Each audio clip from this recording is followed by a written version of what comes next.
Okay. We're here. I've lost most of my sanity, but we'll make it work. We got things to do, places to go, people to see. It'll work out, I think.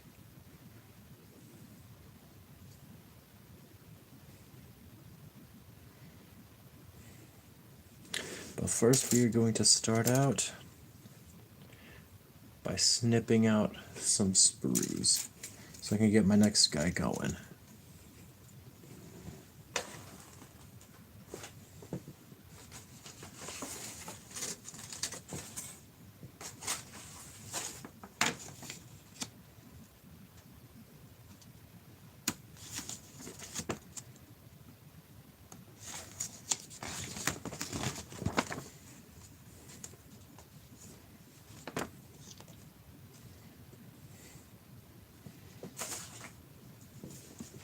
Okay.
Alright, that's built out a bit more than I expected, but we ball.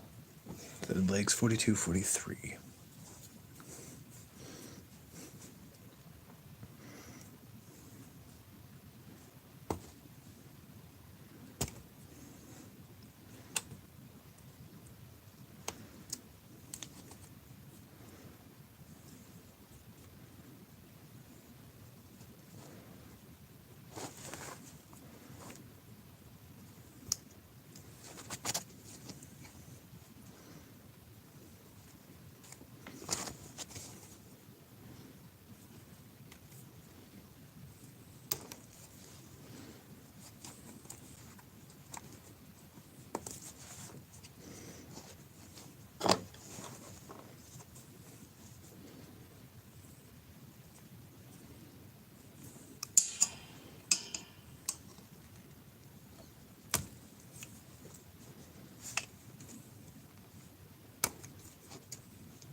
Hello, how's it going, man?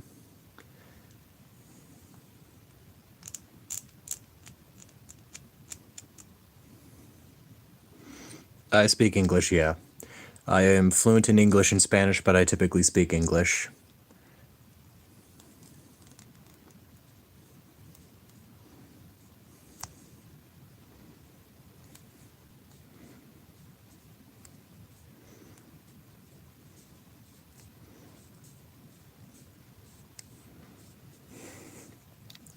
Ahorita estoy tratando de terminar la caja que compré con esos, los intercesores con jump packs. Basically, just trying to get these guys built up. I've got technically 4 of the guys. I need to get this guy on a base, but I need to build out the bubble jets from his backpack and put him on a base before that one's finished, but that's taking a while. And what do I do on this channel? Recently I've just been streaming with painting all of the minis I do for Warhammer and D&D. But I do try to do long form videos where I talk about just random media stuff. I'm working on a video about Star Wars again because, quite honestly, I need to rant about Star Wars again, and I don't have too many friends who know Star Wars as much, and so I like to have my autistic rants so I can vent to people who might be willing to listen. Because sometimes my friends don't need to hear every rant I have, you know. But yeah, what are you guys doing? How have you guys been today?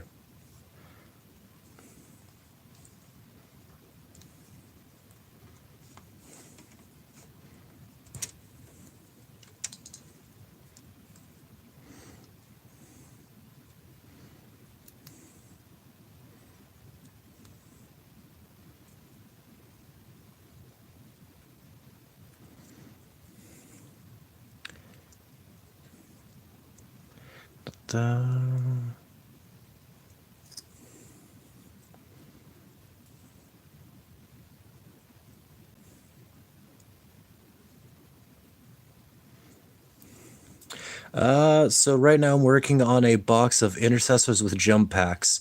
However, since I'm doing a Dark Kraken army, which are all from a underwater, like from a ocean world, I'm taking off the bases and putting them in underwater scenarios. And so, got one guy with a power fist. I stole an aggressor arm from my aggressor box to have him dramatically point at somebody as he jumps out from some seaweed in an ambush. One guy backpedaling over some coral because his mobility pack is damaged. I got one guy that I want to have charging out from the pack. I'm gluing in some glass beads to make bubble lines to attach him to his base. But that's going to take a long time. But yeah, that's kind of what I've been doing. Earlier today, I mostly primed these guys because I really wanted to paint this model. Because this is my favorite fantasy creature, which is a Cicalia, half human, half octopus.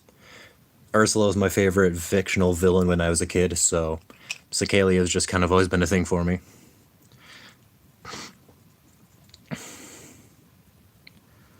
Attack on Titan. I I stopped watching Attack on Titan. I saw season 1 back in 2014, and I could never get into watching season 2 after that. I know people like Attack on Titan. I just didn't care enough to get back into it because between season 1 and 2014 to 2017, that was a 3-year wait for season 2, and I just couldn't get into it. Night Lord's army. Always good. I can respect the Night Lords. I'm an Iron Warriors fanboy at heart, but I got a soft spot for the Night Lords. They're a good one. For games I like, mostly I play a lot of Pokemon because that was a lot of my childhood growing up. I like Star Fox, and then I also like the Advance Wars series because I like strategy games, but I like turn-based combat games. Xenoblade Chronicles series, I like all 3 Xenoblade games. 3 is my favorite, just because I liked 3's combat system the best. I had the most fun with 3's combat system. And the story was just really good because it was a culmination of 1, 2, and in like their best aspects for a good continuity. So those are most of the games that I do enjoy. But I also like Fire Emblem. I do like an occasional shooter. I used to play a Ghost in the Shell shooter game that, like, hero shooter on Steam years and years ago. It's like Ghost in the Shell Standalone Complex or something like that. Let me tell you, that ending was beautiful and you should watch it. Then make a video called Attack on Titan 2025. You know, if I could ever convince myself to watch Attack on Titan again, I will. I might. Right now, I'm working on a video. First, I'm making a video on Star Wars because, gosh, I need to rant about the whole debacle with the Acolyte and how they destroyed the insanely interesting and good concept that was bleeding a Kyber crystal. That one bothered me a lot with how they mishandled it. But then I also want to get a video done on Juicy, the Tiger and the Fish, the anime movie from 2020 that was extremely wholesome, which I know anime that's wholesome and me don't exactly go along for my normal track record, but it's very cute and I do want people to watch it. So I'm kind of working on those videos, and I'm also working on a video discussing centaur biology and how that works, because I've been last year I started thinking a lot about centaur biology. I couldn't sleep at night, so I spent a couple of weeks in a library just on my computer doing research about horses and human biology to see if that could work. And that has been... So that is a video I need to finish getting the script on. Because I got the script mostly done in a lot of research, but I still want to refine it a few more times before I full send and finish that one. Do I have a painted miniature? Yeah. The most recent one I finished was this one. I tried to go for the color scheme from the Jamaican jellyfish people from Shark Tales, just because I thought this was a really cool mini to have. This is my first attempt with the Dark Kraken's color scheme, and you can tell that I freehanded the chapter symbol there, and it's okay, but I definitely need to work a bit more on it. But my first was also the Eradicators. I have a set of aggressors that I'm working on that I like how the black turned out more, but I have some decals and I need to get a few more details painted up before I call these guys done. I just got sidetracked because I got shiny new things to paint. And so, just been working on those. I also started, but haven't finished, Link to be a tabletop miniature for my D&D campaigns. I need to redo the yellow on the Triforce because the bronze does not shine enough. I need to do the red bird here and the red bird pattern over here. Finish the face, put some actual skin tone on it, get the eyes dotted, and then the yellow details on the tunic. How long have I been in the hobby? For minis, I started painting minis earlier this year. Like, my first mini I ever painted is because my friend got me a kit to build and paint a Nikoloth for D&D. I found out I loved painting and building minis, so I started. However, for Warhammer specifically, I've been reading the books, playing the games, and studying the lore since 2020. I got stuck in home in the pandemic, and I was kind of burnt out because I'm a Star Wars nerd. So going from Star Wars and having Disney butcher the lore, I wanted somewhere that had a lot of lore, and so Warhammer it was very easy for me to jump into it and get started. So I've had a lot of fun with learning about the world of Warhammer, the lore and everything, the factions, and it's definitely been something I've enjoyed getting into recently. The Dark Krakens are awesome. I agree. That's why they're my first army. I absolutely enjoy the color scheme. I love that they come from a ocean world. That's a death world. And so I've just been having a lot of fun with trying to figure out how I want to do these guys, kit bash convert, and paint them up. The more we upload, the more subs we get. Oh yeah, no, I'm aware. About 2 months ago, I was at 55 subs, and now I'm close to 100 thanks to everybody tuning into these streams. And so I'm thankful for everybody's support. But yeah, the more we upload, the more that we get, and it helps. Star Wars died for you with episode 1. See, episode 1 came out before I was born. Like, I was born in January of the year 2000. So for me, I was more permissible with the prequels because that's just something I always knew when I was growing up. I can understand why Star Wars died with Episode 1 or the prequels for a lot of people. Don't get me wrong, I fully understand that. But when I was growing up, I used to live next to a library, and so I could go to the library and I could rent out like the Old Republic books. And the Old Republic books were the best books like in the series for me. I absolutely loved everything about the Old Republic. It's my favorite setting, and I'm so glad Disney has not touched the Old Republic whatsoever because holy crap. Yeah, I'm only 25. Yeah, I'm young. Oh, thank you. Thank you, Jacob. I appreciate it. But yeah, no. Growing up, like I am a younger Star Wars fan, so I definitely understand why some people are hesitant with some things. But yeah, no, I grew up with the prequels coming out, and so that was always Star Wars to me.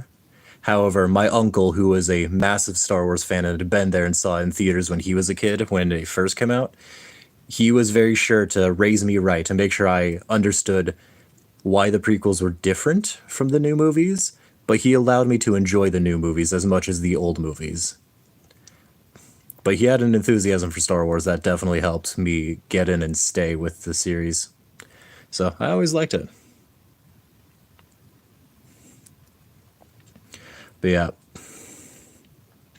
Star Wars when I was younger was very much, it was the coolest thing on the block, and it's what I was raised on. The 2003 Clone Wars series, and then the movies that were coming out at the time, they were super cool. I absolutely love them. However, they definitely have their own. They got some problems. I'm not gonna hide from the fact that the prequels, I believe the prequels definitely should have been made in, I think they should have been split up into 6 movies because there's too much information that really flies at you in the 3 movies for the prequels that if George Lucas had more time to breathe and to space things out, there would have been better reception as they would have been better paced, I believe. I sincerely believe that, but what we have now is what we have, and that's what we're getting, because gosh dang, Disney has made sure to kill just about all the interest in Star Wars. Which, honestly, it is what it is. I do miss OG Star Wars, and I miss how Legends really brought everything in. But gosh dang, there's just no there's no real reason to pay attention or be into Star Wars nowadays unless they make content off it, I feel. Just because there's not really anything interesting in Star Wars anymore. Like, don't get me wrong, season 1 of The Mandalorian was cool, season 2 was alright. I haven't really liked anything else. I'm told Andor was actually good, so I am going to watch Andor, because I did like Rogue One. Even though Rogue One had a few details about it I wasn't a big fan of, but I was a bit more permissible because it was fine. But yeah, over time as things happened, I just lost interest with Star Wars because the movies and a lot of the TV series just didn't seem to feel like Star Wars, and they just didn't give me anything interesting to go off of that I cared about. So I delved into anime because anime just had enough that kept me going, but it was also just funnier. Because then I could watch a show that was absolutely nonsensical in anime.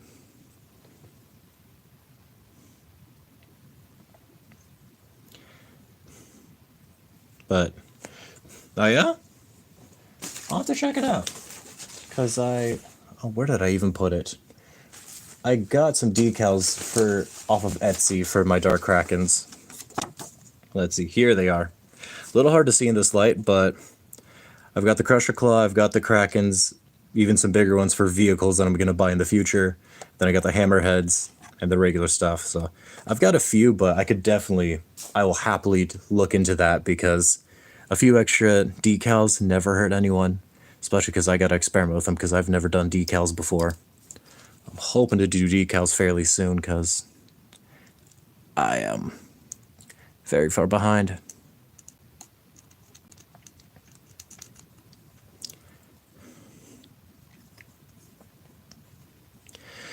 But yeah, a lot of things have just... With Star Wars, as much as I love it, there's just no interest in Star Wars like there used to be. Like, it feels like there's no dedication to the lore to the part that I feel compelled or energetic to even try. No, that's all good. For the decals I got, I had to buy them, so small purchase is never a problem. Let's see. I just subbed to you. Congrats on 100. You almost making it. Thank you, thank you. Upload more. And then 2 emojis yawning, I believe. That's just kind of all I see right now in the chat. I don't know if YouTube auto-modded stuff, because I honestly don't... I don't even moderate my chat. I just let... If you comment it, it's just going to be up there as far as I'm concerned. But I know that YouTube has stuff. Star Wars is like Pokemon. Every franchise died. Yeah. I get more excitement talking about Pokemon, though, because I have so many ideas on how to make decent Pokemon side games. I know that as a random shitter on the internet, Nintendo's never going to give me the chance, but I'm still making some projects to... I'm still making some portfolios and stuff to... I'm tired, that's why. That's fair.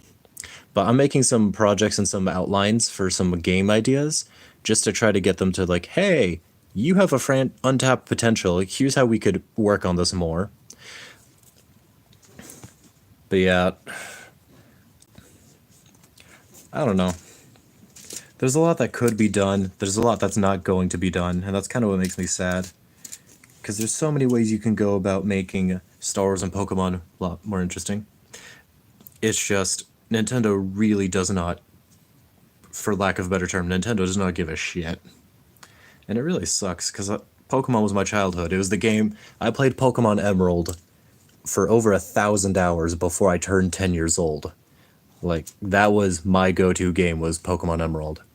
And so I am thankful for the community with ROM hacks, because ROM hacks are the only way that really make me feel super excited about Pokemon nowadays. Because a lot of the new stuff just isn't that good anymore. That's why I play ROM hacks. Yeah, no, that's fair. Like, I don't know. Pokemon has so much potential as a series. I got a question. Do you know about the Sonic games or movies if you played the games when you were young? I've seen the first Sonic movie because I did play a few Sonic games as a kid. And then one of my friends is, over time, she's really into Sonic. And so she's been convincing me to give it another shot because I watched some of the Sonic cartoons as a kid and I played a few of the games. But outside of the Archie comics and the Sonic series, like for the Sonic animated series, the one I watched the most was Sonic Underground, because that was what was coming out at the time, and Sonic Underground is such a bop.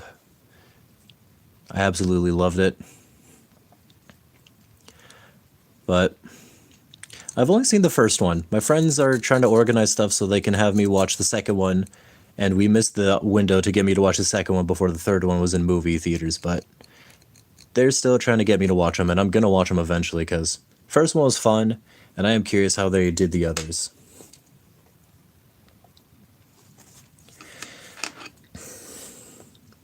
But yeah. Sonic was cool. I just never had as many games of his as I did for Pokemon and Kirby. And so I never got too far into the lore outside of like the few things I did watch and interact with.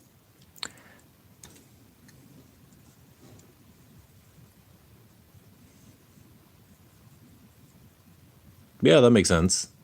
That makes sense, Jacob. It happens quite often. I will say, just jumping back a second though, because it's going to be stuck with me. One thing that I've been working on for a proof of concept is a Pokemon racing game. Specifically an aquatic Pokemon racing game, because for those who are old enough to know, because somehow I'm too old for some of the Pokemon stuff nowadays, there's the fifth movie, Pokemon Heroes, that when it came out, they had a race scene where you had Pokemon essentially to illustrate with the minis I have on hand, because that's just the easy thing I could do. You essentially had your little Pokemon out front, and then you had a little like Wave Rider thing, and the trainer would stand on top of the Wave Rider, and the Pokemon would dash from side to side, and it would move you around Pokemon Venice, because Altamar is Pokemon Venice, let's just be real here. And an aquatic racing Pokemon game based on you have different water Pokemon you train up and just race through the city of Altamar and other locations with water. That'd be so cool as an actual racing game for Pokemon. Game Freak's never going to develop it, and if they do, it's going to suck, because Pokemon Dash was a horrible game.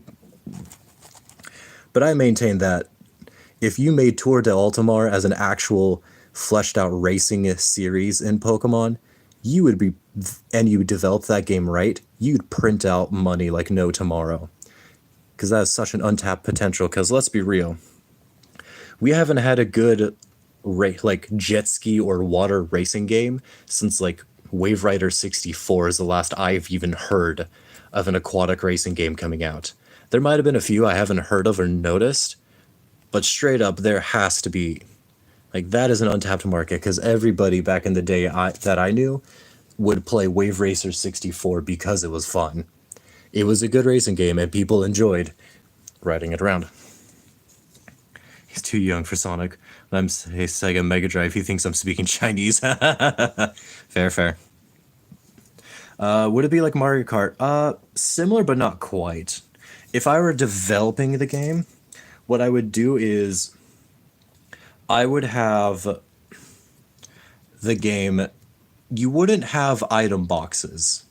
Well, essentially, you would have Pokemon with abilities. So each Pokemon has its own innate ability, and then you have an aggression attack to attack anybody who gets too close to you.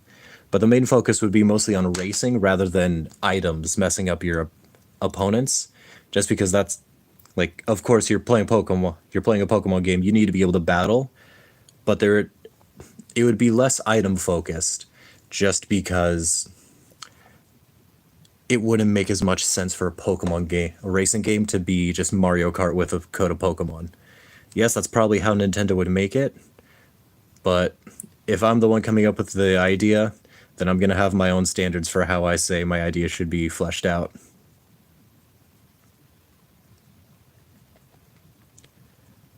But that's just me.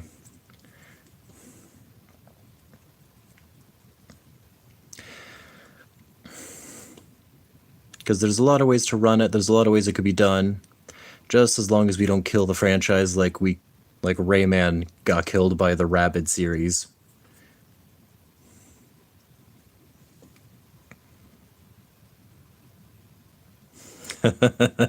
All good, man. I know I'm not going to be a game developer, but I am going to at least build up a proof of concept, so that way, if anything ever happened in the future, I'd be able to go to Nintendo and say, hey, you don't know me, but if you allow me to crowdsource, I will build a game that will print money for you, because that would be something that a lot of fans want to try at minimum, and it'd be something different. Because I think a Pokemon racing game would just be really good. Another proof of concept I'm trying to develop is a tabletop game, similar to D&D, but slightly changing it up. So that way you could do Pokemon Mystery Dungeon as a tabletop game, so we don't need to wait for a sequel that's never coming. Because they tried on the Switch, and it had some good quality of life updates, but it was a remake of the first game, and as much as it is good to remake the first game, the best game in that series was Explorers of Sky. But one thing I would do is I would try to set up an entire tabletop system for it, so that way you could do Mystery Dungeon as just a tabletop game. So all you need to do is convince Nintendo, hey, buy a factory, print out Pokemon minis like you're already doing, but let people paint them themselves and customize them with different bandanas and cloaks. Because then you got people making their own cute versions of the same Pokemon they want to play as, but now they can do it. Yep. I did mean to start kit bashing, but the problem is I put up a community poll so that people would tell me what group I wanted to, like, what box I'd buy next. And my community poll turned into Intercessors with the jump packs. And since I'm doing a Dark Krakens who are from a ocean world, it doesn't make sense to have them fly as much as it is to have mobility packs underwater. Also, I have Eradicator sets, and so I use some of the Eradicator shoulders and arms just to make things a bit more expressive and different. But yeah, thank you. Doing my best.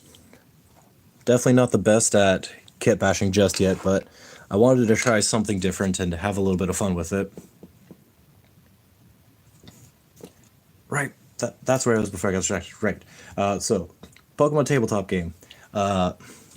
Outside of the mystery dungeon one, I also want to make a tabletop version of the game where you can just set up as a trainer, or you and your friends become a group of trainers doing your gym challenge and contest runs.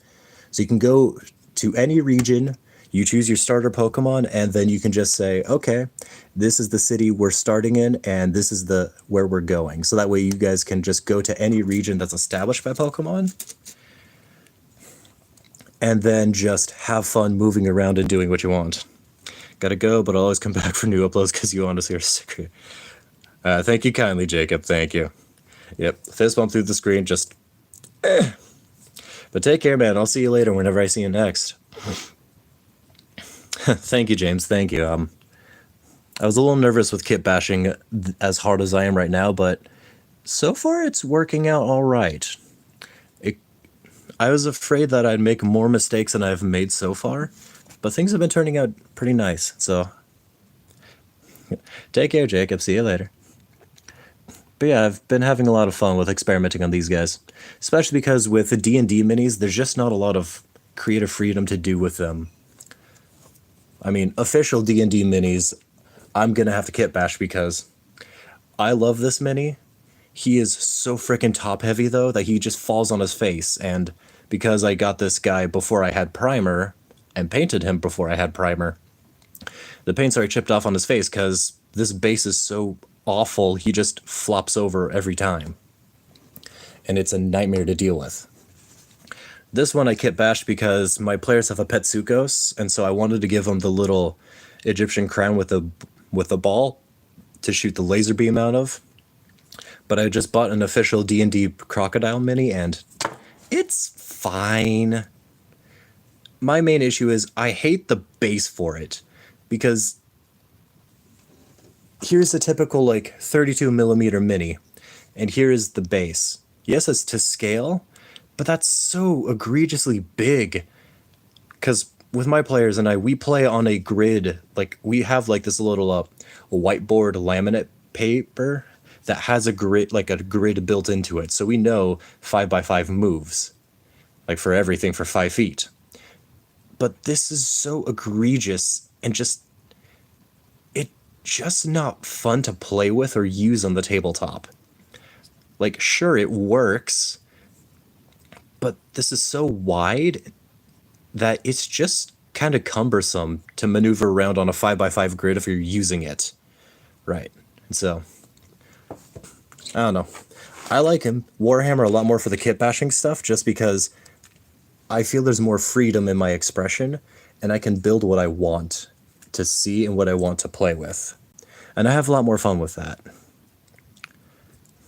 But of course there's downsides, because also buying a mini for Warhammer is much more expensive than a mini for D&D.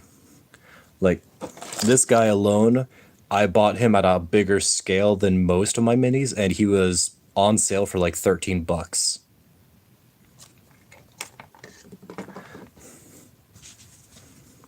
This guy?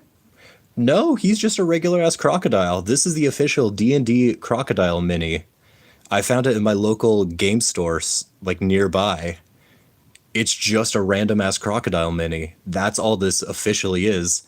I just kit bashed a little crown on him because he's a Petsukos, which isn't even a boss monster. It's just a damage sponge that deals ridiculous damage. No, it's all good, James. I try to talk as much as I can, because I do enjoy talking with people. It gets me on fun rants, but it also just keeps things a little bit more interested. So, I can do this while talking. Yeah, that's kind of why I like the official D&D minis I don't like. This is a guy I bought off of Etsy. I bought Link off of Etsy. I bought my mermaid, my jellyfish mermaid off of Etsy.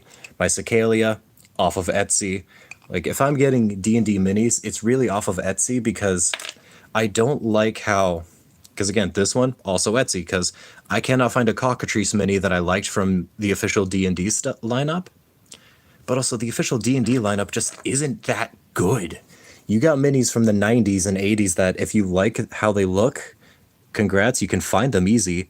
But I don't like how a lot of how they catalog their minis on their website. And I'm not going to local game stores across my state to find a mini that's all right. Because let's be real, most local game stores don't have a lot of D&D minis.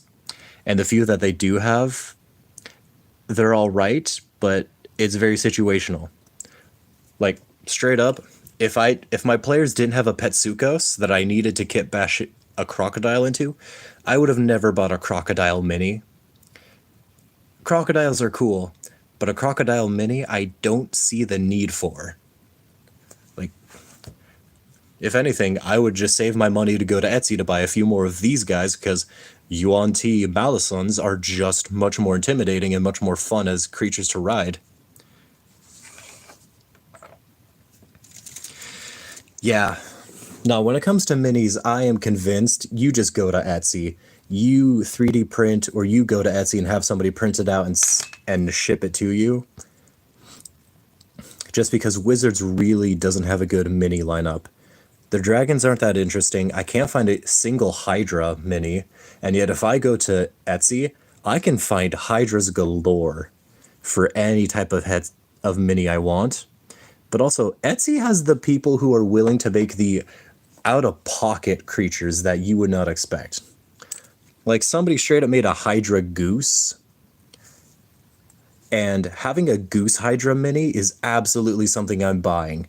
And for $8, like, the crocodile without the crown that I kit bashed on it, this was $8. But going for actual quality minis, I just run to Etsy. Because Games Workshop, they have good scale for their minis, especially with the Primaris stuff. I like them a bit more, but I'm also new to building stuff, so of course the Primaris are easier for me. But at least you have options to pose with them. The D&D stuff, there really isn't a lot of options.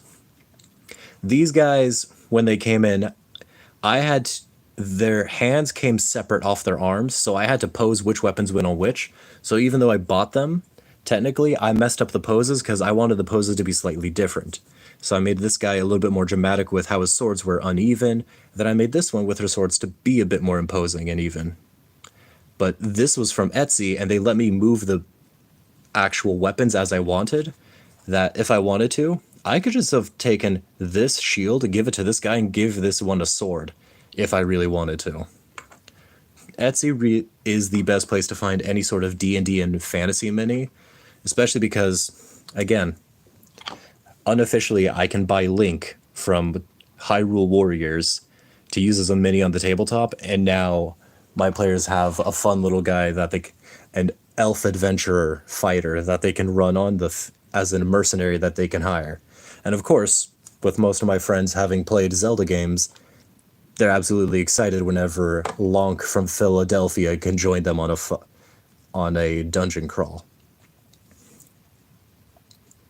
But yeah, if you want minis for fantasy stuff, I just straight up say go to Etsy. Don't even bother with Wizards of the Coast.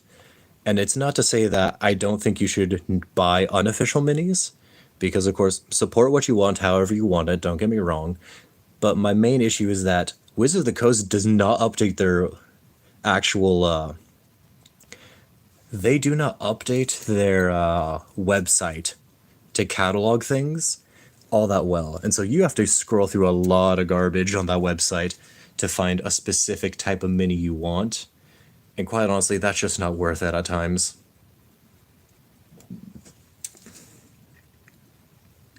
Like, I understand why they do things the way they do, But I'm also going to straight up say that if you're not providing a good service, I'm not going for your service. That's why I don't like using streaming services personally. I just pirate everything online and watch it for free on the internet with an ad blocker, because I don't like how streaming services run their companies. I don't see the value in paying $15 a month to watch one or two series.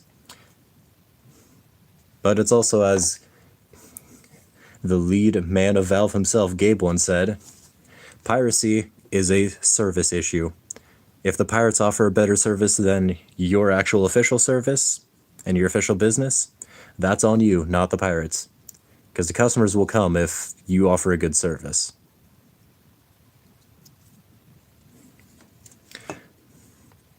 Well, especially too with nowadays with how some streaming services will have a series and then they just remove that series. Like they can just own the rights to one singular series and then just delete it off the internet forever and nobody gets to watch it officially. Like, no.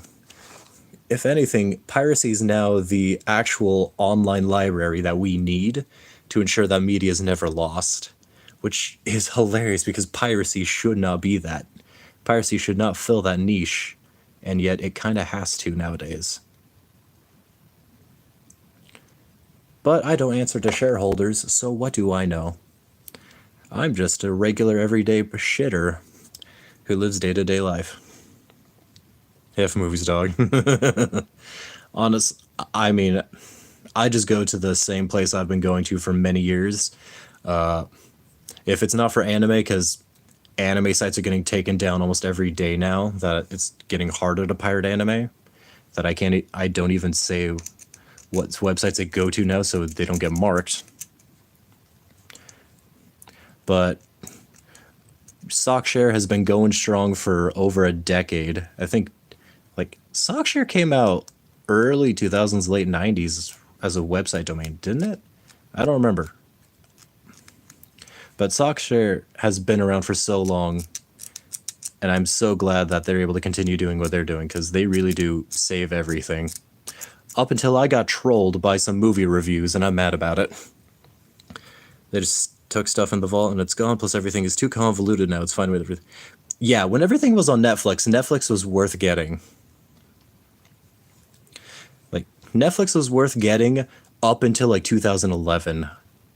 Because 2011, everything was on Netflix, and you just got everything. You paid for one service, you got everything. But then after that,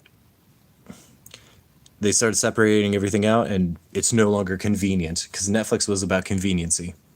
Well, about being convenient. You have Crunchyroll, but not the biggest fan. I straight up, out of my own personal beliefs, I will never pay for Crunchyroll because I dislike Crunchyroll. And I say that because of how Crunchyroll lied about how they ran their business. Like, I don't know how everybody else is, but I remember back in 2013, 2014, when Crunchyroll decided to go from a pirate site to a legit site. Crunchyroll's whole ad campaign and their marketing to everybody was, hey, we're going legit. And if you pay for us, we will pay to support and pay animators in the underpaid Japanese animation industry. So if you pay us, a certain amount of our proceeds will go straight to paying Japanese animators for who work for those companies. Of course, everybody was excited and wanted to do it. But then a few years later, it came out that no, they weren't paying for Japanese animation companies. They were paying for their own stuff. And that own stuff turned out to be High Guardian Spice. And so, quite honestly, I never wanted to support Crunchyroll because I just didn't like some of their policies with how they were dubbing and subbing anime. But when High Guardian Spice came out, oh my gosh. I never felt more vindicated for being a pirate in my life. Oh yeah. And so because of that, out of habit, I do not pay for Crunchyroll. Just because I understand they were going legit. They had to get some sort of marketing behind them to make people pay them. But when you play a bait and switch like that, some of us are around to remember that. And that's why I will just never give Crunchyroll any money. I understand they're a business and they're trying to go legit, but there are certain things that if you do them, I'm just never gonna believe or care about what you do.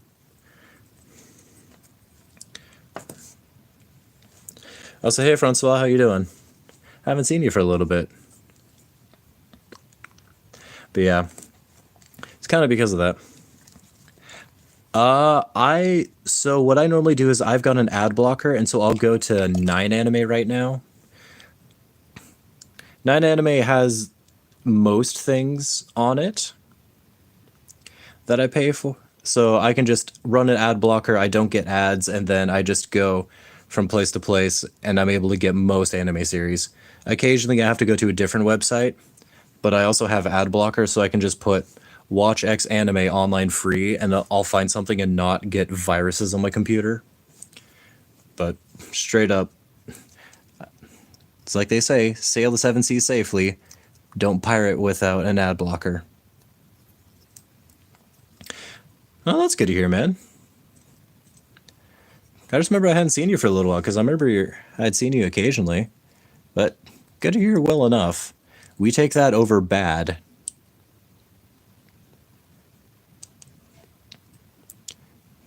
However, last I checked, we're all men, so well enough is the equivalent of just saying I'm fine, so I do hope you're doing well, man. I really do. And if not, it's all right. I just hope everything goes as well as they can for you, man.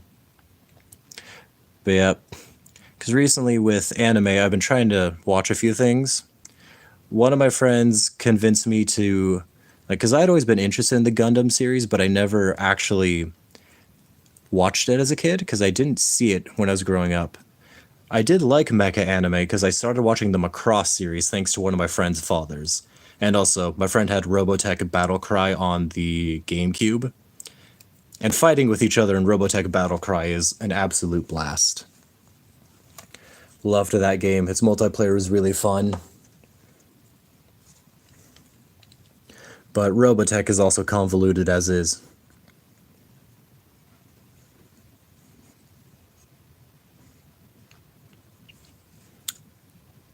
Good to know, James. Good to know. I'll have to look into that.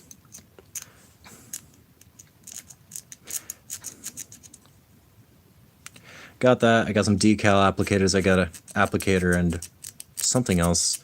Somebody mentioned in one of my other streams that I need to get for getting decals thrown on correctly, because so far I just know the water trick that I saw from a Gundam model builder on YouTube, and that's kind of just what I'm rolling with for my first few decals that I'm doing. They have a coarse side and a fine side, so it doesn't leave marks. Perfect. Yeah, because everybody told me I should get some files, but the problem is the only file I have at this size right now is my nail file. And my nail file is not the best for plastics. So yeah, I will look into that, especially because there's a TJ Maxx nearby, so I can run over to there and get that. All right, which side is this one? This is right side. Okay.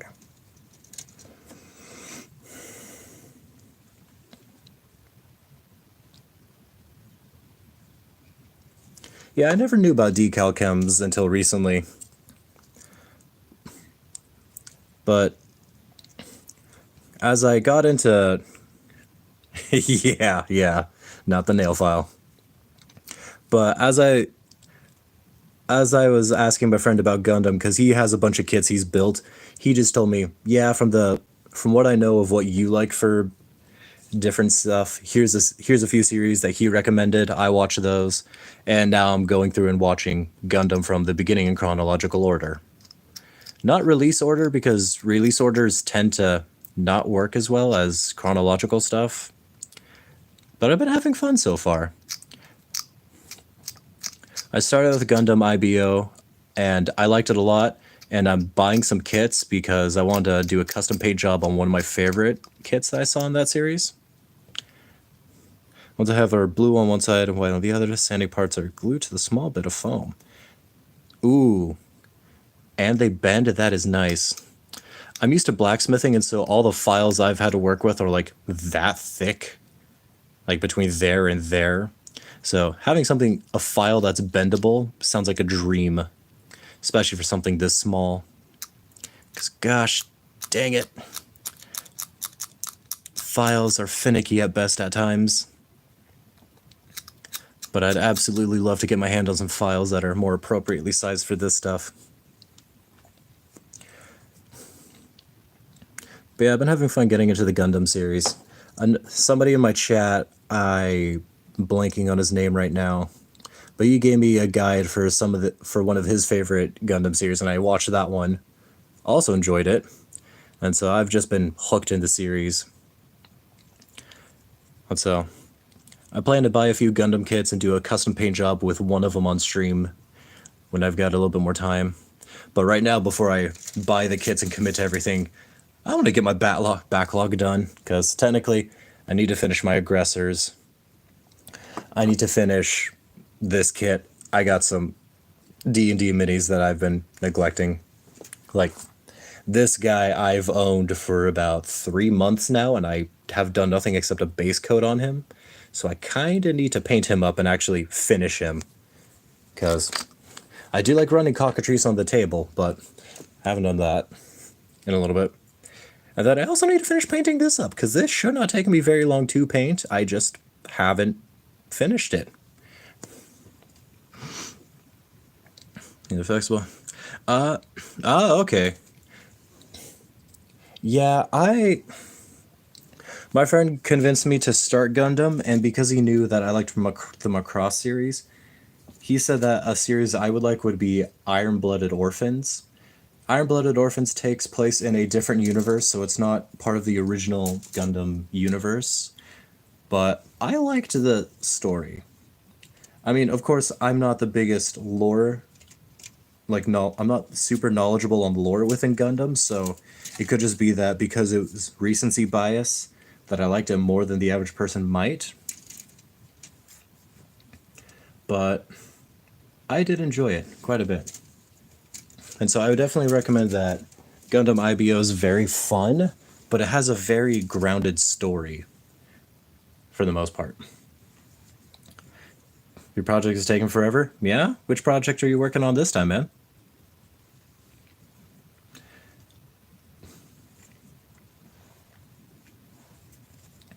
I will say, though, for Gundam, though, because one of the series that my friend recommended me was the 00 series. Because... oh yeah, I absolutely love the Gundam designs in IBO. That's why the first set I want to get is the Hyakuri, and then I want to get a Flowres.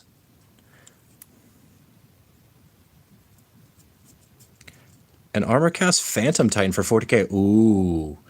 Ooh, that... I can see that taking a while. What part are you on now, my friends? Well, gosh dang. Yeah, I can see that taking a while. But yeah, no, I enjoyed IBO a lot. The series that's been struggling to get me to pay attention the most is... I mean, 00's got a bit of a slow start, and that's kind of been messing with me. Because 00 has an interesting story, but none of the characters. Sanding twigs. Okay, perfect. Code 1542 of 17. That's code of...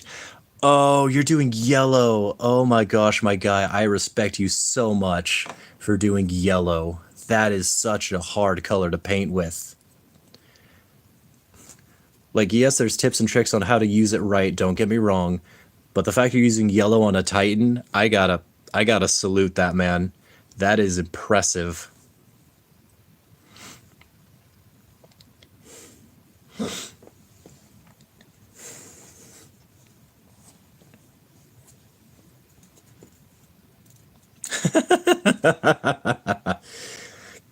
I mean, yellow is part of some of the best colors in Warhammer.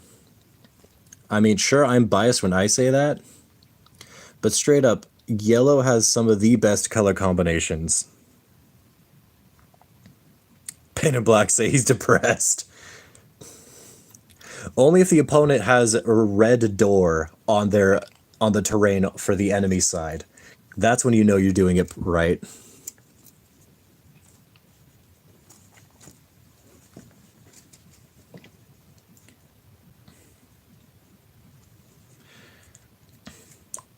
But yeah, no. Yellow is a color I'm going to have to learn how to use well because my favorite faction are the Iron Warriors. I just wasn't sure how much I wanted to kit bash, and so I chose an easier faction to start with. But eventually I'm going to have to start kit bashing because I do want to get my favorite army built. And Iron Warriors have the Hazard Stripes, which use yellow. Not as much as Imperial Fists, mind you, but still enough that I'm going to have to learn how to make that stand out without getting subdued by the other colors.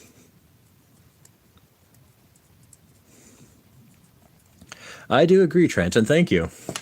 Yeah, because as we were discussing earlier, like for D&D, I just go to Etsy. I don't even bother with the official D&D minis anymore, just because unless if I find a super good model in my local game store, I'm not buying a D&D model.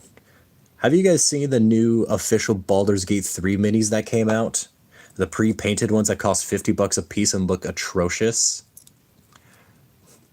Like, there's so much that we can do with D&D minis, but it only proves my point that Wizards of the Coast suck at handling that franchise because of how they did the new Baldur's Gate 3 minis. Even worse for me is they butchered my wife Lizelle, which sure, not a lot of people like Lizelle from Baldur's Gate 3, but she was my favorite companion to take along. I liked her. I liked how blunt she was, and she was the first person I romanced. But gosh dang, her official model looks awful. Black, Brown, Averland Sunset, Flash Gits, Agrax, Averland, Flash Gits, Sepia Wash, Averland, Flash Gits, Streaking Grime. Goodness gracious. Beautiful color though. Averland Sunset is a really good color. I absolutely love it. So far, the only yellow color I have that I've been using is I mixed it with Wraithbone to tone it down a bit, but I have Uriel Yellow. And that's what I used in combination with Wraithbone to make Link's hair. But so that's all I've got done with yellow, and I think this, for the hair color, I think this took me 9 or 10 coats to get decent. And if you look, there's still a little bit of green showing around the hairline there. And then I got to be careful with making sure the eyebrows stay yellow when I paint the rest of the face flesh color. Yellow is a tricky color, but it is a beautiful color when you get it down right.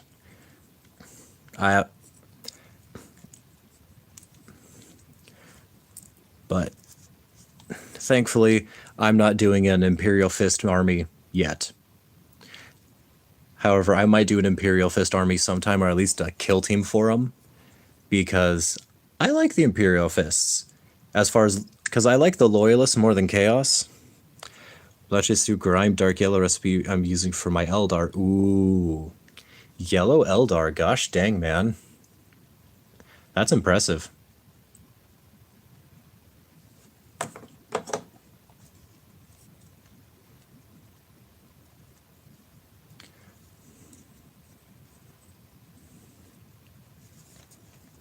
Better luck thinning yellow with a medium instead of water. I don't know if y'all have tried it, but I think it worked okay. So we're doing Lamenters. Oh, gotcha. That makes sense.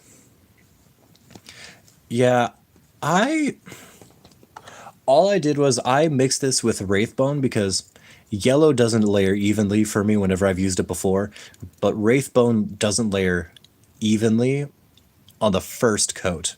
But if I get a couple coats in, Wraithbone tends to mix itself well together, so that's why I mixed it with my yellow. And it did work for me as well as I needed it to. But I also need to practice more, because so far I haven't really needed anything that uses yellow yet, and I need to find more excuses to paint yellow. So I might try getting a few more minis. But I'll have to look into that. Thank you for the tip, James.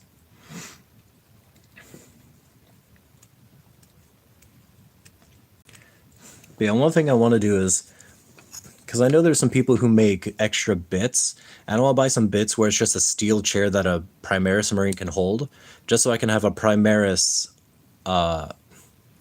Imperial Fist just swing a metal chair at people. I've done a fair bit of 40k painting, mainly Blood Angels. Age of Sigmar Lumieth Spearhead recently, and they look amazing. White, blues, and gold, really neat. White, blue, and gold is a really good color combination. I don't have that exact one, but for my Rabbit Folk army I'm doing blue with red, and it's been really fun. But it also depends on the kind of blue you use, because sometimes it works well, others not so much. Bone and yellow go best over a medium brown, similar to how you paint something gray before painting it white. Really? Over medium brown? I'm gonna get more browns then, because the only brown I have right now is yeah, the only brown I got right now is my mahogany brown from Vallejo. I bought that in a color pack. But yeah. Also, thank you guys for the tips, because I have learning a lot of things I need to look into, which will absolutely help me. Then I think I'm gonna do simple base on this guy. Looks great. I meant more just for thinning, not really blending. Just noticed water separates the pigments like crazy for yellow, pink, and white. Thank you. But yeah, no, again, this is why I'm glad I'm streaming and me painting all of this, because getting hints and tips from you guys is definitely, especially from people who do have more information, it helps me experiment more and puts me on the right track, I feel. So again, you guys are amazing for giving me all these stuff. Mainly use contrast paint. I have not had a good track of using contrast paint. Like, I see the appeal with contrast paint. Don't mind me, I tipped this over a little while ago. But this one was hard to use because of the model I used it on. I used it on a Remoraz for the underbrushing, for the underbelly stuff. And I could have done so much better if I was better prepared for how the consistency works. I just didn't know when I first tried it.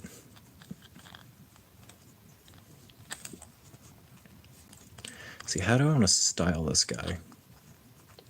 Feel like this.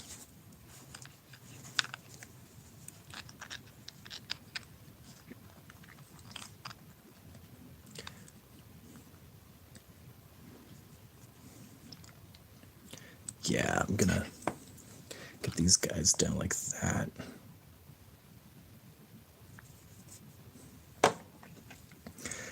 But yeah, I've just been trying to learn how to use a lot of paints, because so far I just didn't have a good reference or frame of mind for when I tried using some of my paints before.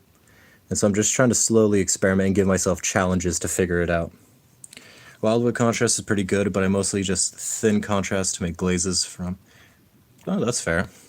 Because I know I experimented with this guy on using speed paint, because speed paint on this is how I got... So I did a pink and then I did a green like base color for this body, and then I did a magic blue speed paint over the top to kind of blend everything together to give it that fade, and I like how it worked, especially on the top.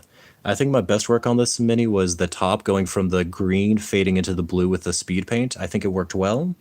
Not so much on the skirt, but the pink and then the blue was a really difficult to nail because the pink was not doing too well.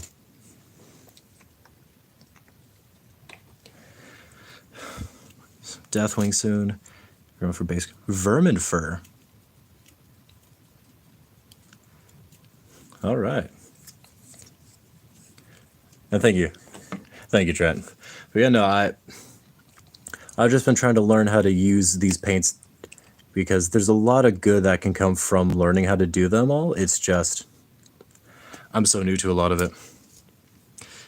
Hey, Roosh. Yep, I mostly just wanted to get the first stream done because I wanted to experiment on getting these guys primed first so I could have them ready. And I just wanted to try the new paints because I bought the entire Imperial Purple set from Vallejo and I wanted to see. I changed some of the purples around, I'm still doing the witch purple for the underside of the tentacles, but I changed to the orchid light for the main tentacle. Or no, I changed to the blueberry for the main tentacle, and then I did orchid light for the skin. And then there's I read a poll in the last stream, and everybody said we should do magic weapon instead of metallic. So I'm thinking about doing blue in the center with a green on the blade to give it like a magical feel. But that's my idea so far. First, trying to get this base done so that way I can base this marine.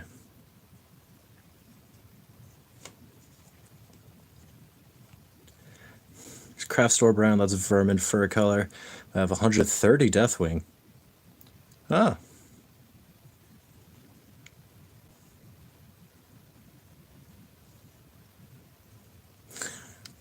Gosh dang. We got some Dark Angels fans apparently. Solid chapter choice too. Granted, I think we all have a soft spot for the Deathwing Terminators. At least I hope we do.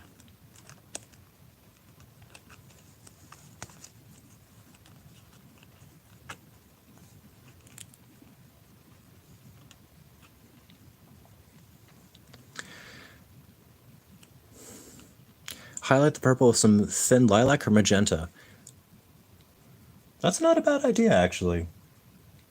I think I got some like that. I'll have to see which colors I got, but yeah, I'll have to do that. That's a good idea. Thank you, Roosh. Kralin Almond Spray, Paint Primer, Agrax Wash, Dry Brush, Upshanti Bone, Lick Clean Brush to blend and smooth.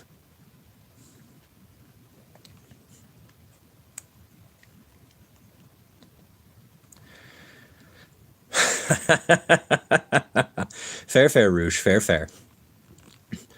They're not my favorite loyalist faction, but I do like the Deathwing Terminators specifically.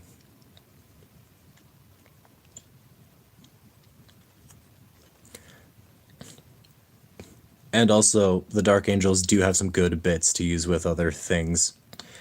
If my friend was a bit more lenient, I'd probably try to bribe him to let me steal some spots off of his sprues. Because he's got an entire Dark Angels kit. But he's not building his minis. And I'd love to steal a few pieces out of those sets. Deathwing Knights, okay. Dry brush to bro.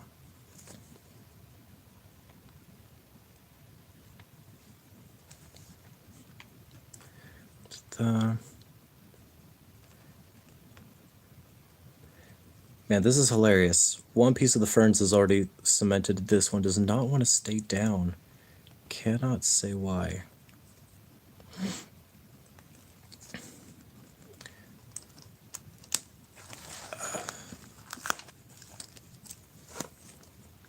Too much here? Why is this not?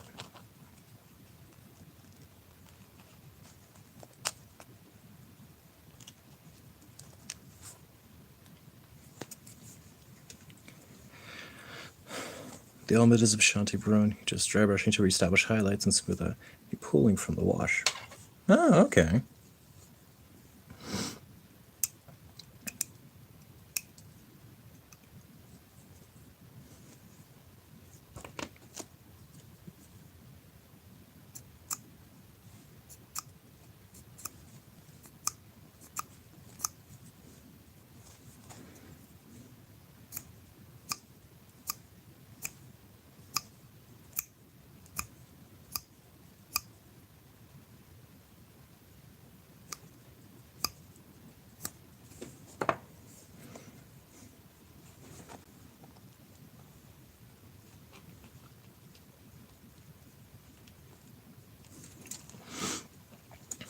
Dry brush, a little paint over the wash and the recess. That should be a fun change of pace.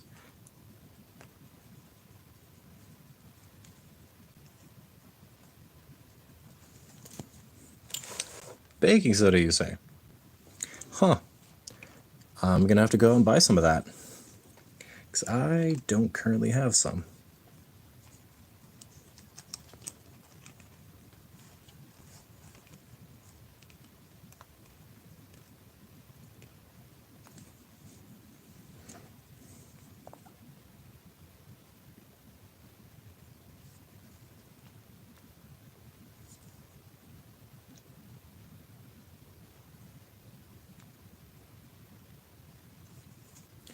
Just gonna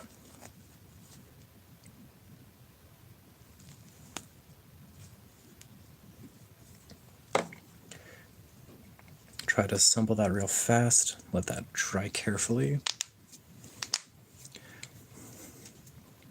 But yeah, I will look into that. Thank you, Roche.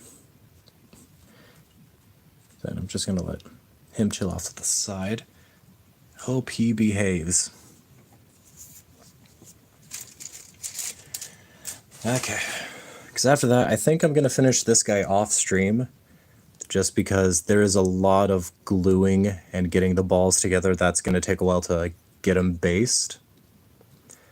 Which is really sad because I was really excited to do the power sword on him. But that's going to...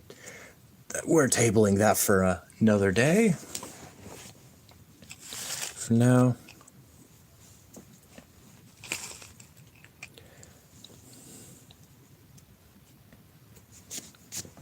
Desk clay and like texture rolling wheels for basing. All I've used for basing stuff is I've used milliput. Because for my guys, I just took a regular rock from my garden or from the ground, cleaned it off, and then use milliput to cement and hold it all down around the edge. But that's the most I've done when it comes to clay anything.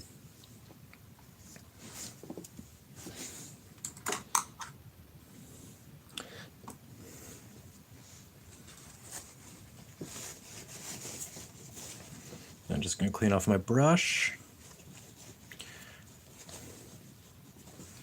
We're going to get some of that.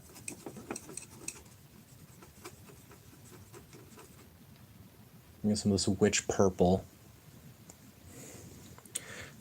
Wash pooling is actually nice. When you dry brush, lick smooth. Saliva glaze will allow some of the coffee staining to show through. Makes it slightly more worn and battered. Oh.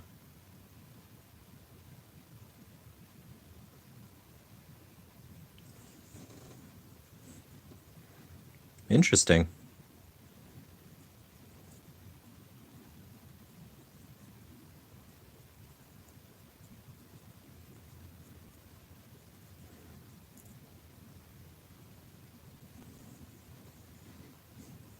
There's epoxy mixes and texture plates for basing materials. Texture plates. Cake decorating as a Hobby Lobby in Walmart previously.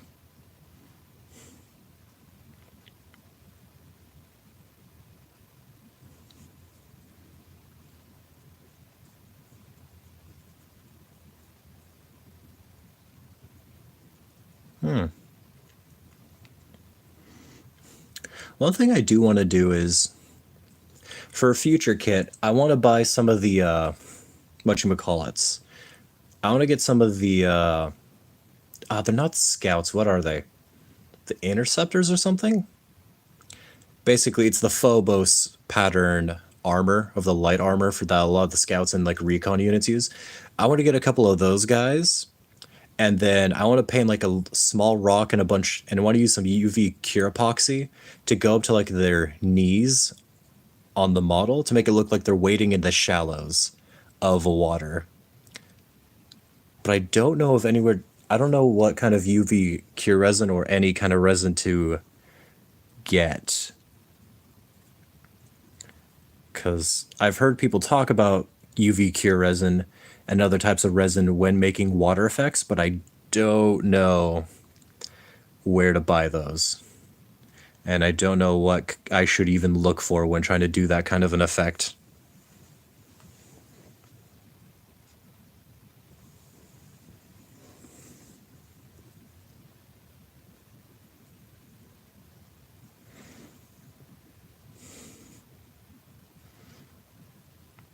UV resin is in dipper bottles like super glue. Oh, okay.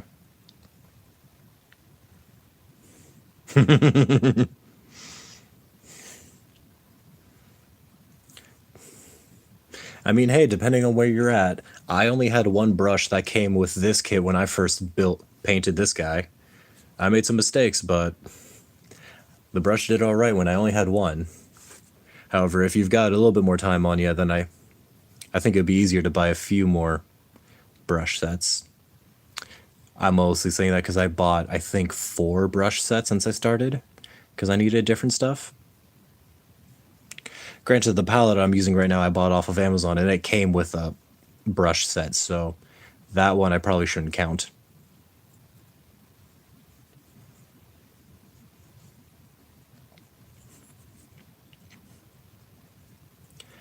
But yeah, that's kind of something I've wanted to do when I was looking at how to build and base my army, is I thought just getting a little bit of UV cure resin for these guys, for when I want them in like the shallows of the ocean, just put it up to like their knees by building a little like, just wrapping some plastic around to give them a little bit of like a raised water situation, so they're wading into the water or into a lake or a river or something. Just because I think that would be a lot more thematically interesting than just guy on Cork desert, like wasteland. Because I know that's what a lot of people do for depending on like what army you're doing. But you know, my guys come from a water world. I kind of want to show water world stuff. Paying 40 years and those 10 packs of Warhammer are just fine. I won paint competitions with them. Oh, good to know.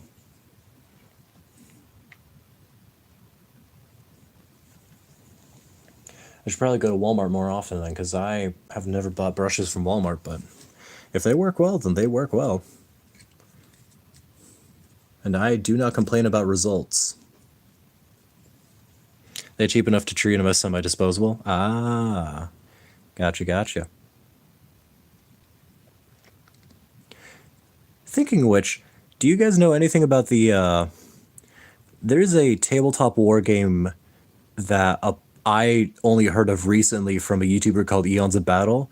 I don't remember the name of it, but apparently there's like Blood and Plunder or something like that. It's essentially a tabletop game where you just paint and play as pirates versus different like official navies from the old days. So it's a historical war game, but not World War One, World War Two, but pirates versus the British, the Spanish, or the French Navy. Have you guys heard anything about that? Because I was kind of thinking of getting into that because I figure it'd be a bit easier of a sell to get my friends to try that out, especially because there's pirate ship combat. They're super cheap. Beat them up so fast I'm not spending top dollar on free range grass fed and mink hair. Fair enough. There are cheap ones you can get at Hobby Lobby for a total boat brand. Runs 20-25 on a site for a 200-gram bottle. Good to know, Roosh. Thank you.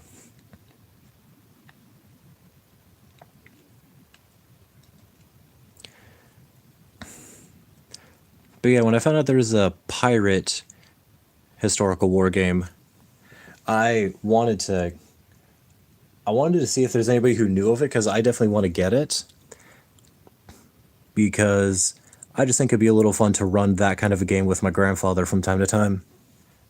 Don't invest in games people don't play, so you really want to paint it, and you have a long time friend also interested. I got a few friends interested, and I'm more than willing to buy and paint up pirates in different naval uniforms in historical sense, because I wanted to get a historical game, but I kind of wanted a bit more freedom than just doing like World War One or World War Two history. Not because the uniforms are bad, but because that's just going to be shades of green for the most part. Green and black. And I was kind of on the fence just because that's a lot of green and black I'd have to paint. But pirates and old navies from the 17 and 1600s, you have my undivided attention because you can get colorful real fast. And the different navies really cared about having style over everything else, because it wasn't about stealth, it was about recognition. So that's kind of why I wanted to get into it. Because it'd be a fun challenge to paint something, and then depending on the scale of the minis for that war game, I could just use the pirates as D&D tabletop minis whenever I play with my friends in person. Because my favorite non-40k games are the combat dogfight games like X-Wing. You know, I have one friend who has an X-Wing game, and he hasn't done anything with it. So he and I were looking at trying it out sometime, because I think he said he's played it like 2 or 3 times. I never played it, but I wanted to get into it. Because X-Wing sounded interesting. I was more interested in Armada, because I thought it'd be cooler to have some Star Destroyers. But I'd definitely be down to try X-Wing.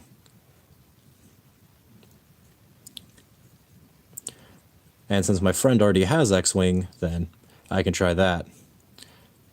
But then I also want to get into Star Wars Legions, so I've got a long thing.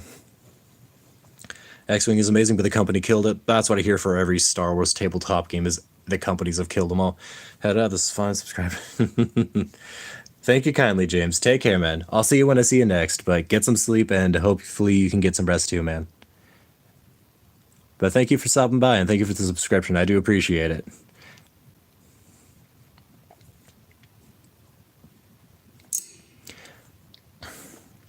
But yeah, X-Wing looked interesting. But I don't know. Because Star Wars Legions is kind of dead from what I hear. I'm still going to buy and get into it. And then my friend and I are going to try to get into Halo Shatterpoint, because Shatterpoint seems to be the one that seems to be doing all right and has, I'm told Legion and Shatterpoint have some customability on it. And so I want to try some of that. But the main thing that I'm looking for is if my friend does get the Halo Shatterpoint box, I'm just going to go to Etsy to get the ODST minis. It's all good, man. It's all good. It happens.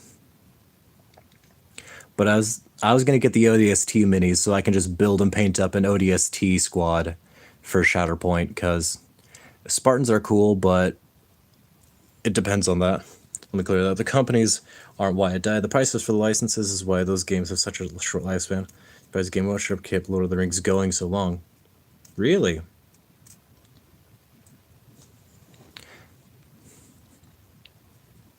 So just bad negotiations and overinflated prices from IP holders to let other people use their stuff doesn't work out well. Somehow that doesn't entirely surprise me. Because I've never even heard of anybody playing the tabletop game for Lord of the Rings, but it's still on the official Games Workshop website whenever I have looked at models and minis in the past. There have definitely been some times where I just look at that and go, really? Like, again, like, I like Lord of the Rings. I took an entire class dedicated to J.R.R. Tolkien's life in high school based on the Lord of the Rings and how his life influenced what it turned into. So I get it. Lord of the Rings is a good series, and I've invested hours of my life dedicated to learning the lore, reading the Silmarillion, getting into all the background and reading the books. Like, I straight up, yeah, I understand that if you love Lord of the Rings, you love it, but I've never heard of anybody playing the tabletop game. And so I am always surprised when I see it, because it's like, I would have assumed this would have died. Especially with the Rings of Power coming out, because, gosh, Rings of the Power is so... gosh, I should probably just make a video to rant and get my thoughts out to the world about how much I hate it. To pay millions for the use of the IP, which means the profit from the margins is so slim. That's fair. Second issue forcing everyone to rebuy their entire collections. Community said no, and the game... Oh, that sucks. Oh, that's... Man.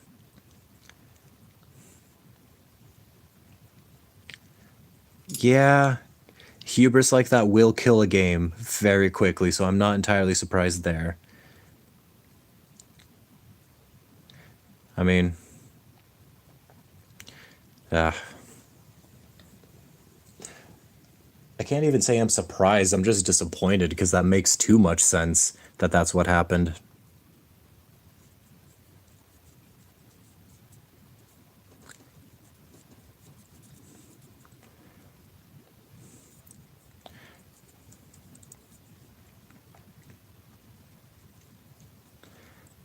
But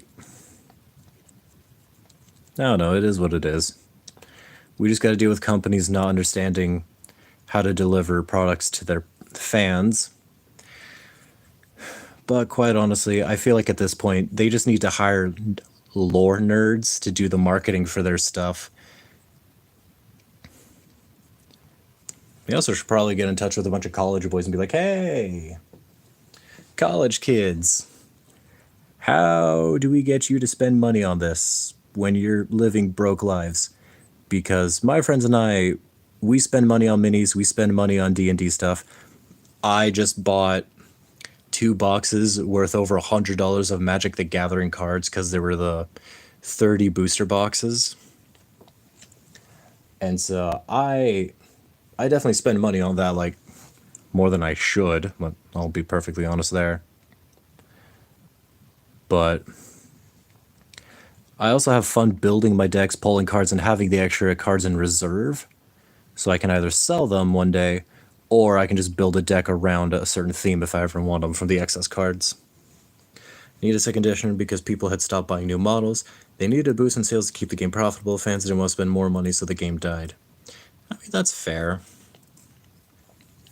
Again, I'm kind of new to all of X-Wing, and so coming from the outside, I can see that if they built up factions to get people interested, that would be one thing. Because it's like, hey, with this new edition, here comes some new factions, here's some new rules.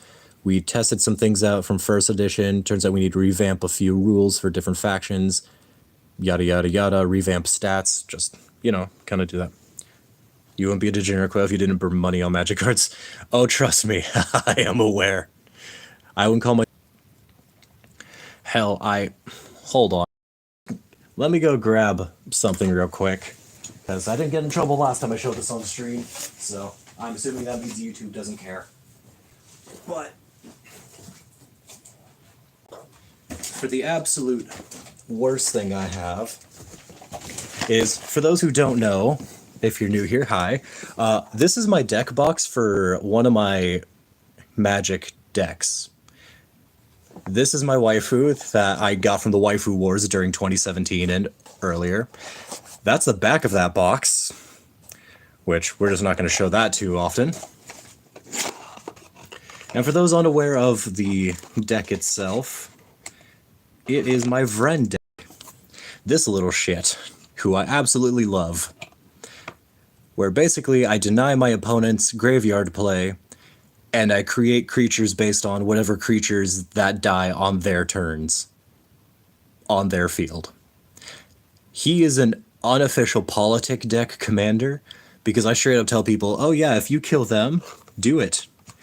I just get a creature every time you kill them. Well, yeah, only slightly degenerate. But I have a brand I gotta live up to. I mean, the whole reason I called myself Degenerate Quail and did that name is because I just was doing it for the memes because I'm an anime fan and I've been watching anime since 2011. And so it was, nah, I'm part of the old anime community where we had memes and we made jokes all the time. Games Workshop did basically the same thing when they introduced new Primaris Marines. Now a hit of the old bow-legged Marines. New looks better. Saying old models to Legends forcing people to start buying new models and rebuild their arms. Yeah. I'm more forgiving with how Games Workshop did the Primaris Marine launch, where it's new guys you can have firstborn and still run them in your armies. But there's definitely a difference. Just because, like, at the same time, I will be one of the many to say, I like the scale for the Primaris. I don't like the Primaris helmets. The old Marine helmets with the angry like what would look like the angry face grill was so much cooler and so much more intense. I like that more. Granted, I also like the more Knight Rook look of the Iron Warriors, which is another reason why I love them more. But I want an angry looking grill. I want intimidation. The Primaris ones aren't that intimidating compared to some of the older helmets. And I know the Primaris helmet came in a different edition with a different set, and like I think it was the 6th helmet, like armor pattern. I don't remember, but still, I have preferences. Part of the antique anime community.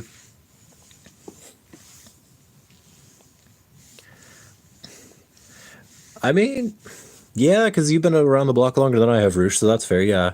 Because last I checked, you said you've been watching anime since like the 80s, right? Which I will say, 80s and 90s anime are consistently better with animation than modern day animation, and I don't like admitting that. But watching some of the older anime, there's so much more effort for more movement and motion in this series. And so, older anime, even if you don't like the art style, I kind of have a soft spot for it because I started with older anime. Like, I started with the Macross series.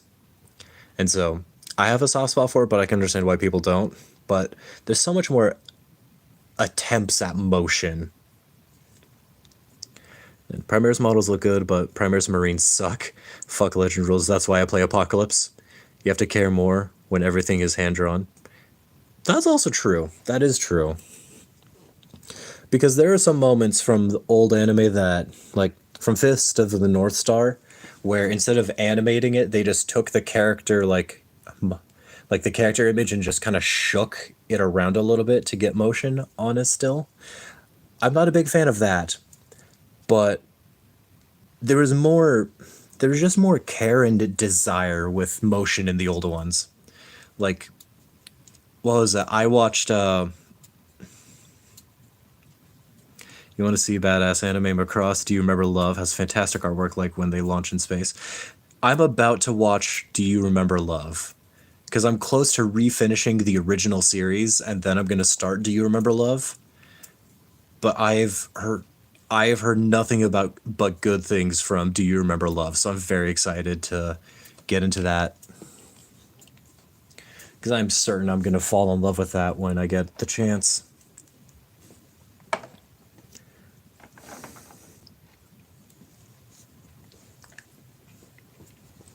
It is fantastic. That's encouraging to hear. I am super pumped for that. I thought I had more blues in this. I know I've got more. Where are they? That's my crag. Where's my Thousand Suns?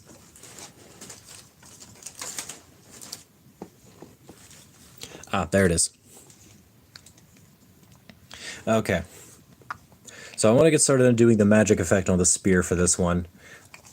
But for the inner blue, I'm kind of curious what your guys' thoughts are.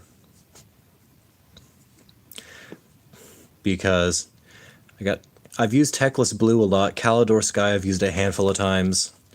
Macrag Blue seems a little too dark for me, and then Thousand Suns Blue I think might be what I want in the middle.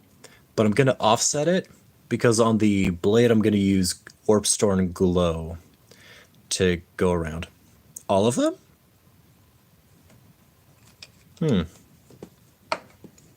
That might not be a bad idea. TIE Fighter fan-made anime was made to emulate Macross. Wait, really? The TIE Fighter fan thing was made to emulate Macross? Oh my gosh, that... I don't know how you could have got me more excited for that, Roosh, but you have. Because I remember that TIE Fighter fan-made anime. I remember watching that, I think, in like 2017, I think. Because somebody made a hard-style song remix called Power of the Dark Side that used some clips from it, and that's how I found it. But I remember I subscribed to his channel and I watched his alien horror anime that he did. I think he released that 2-3 years ago. But it was that alien fan anime he made. Gosh, that one was so good too. Dark to light gradient using all of them in washes. I don't have any washes yet.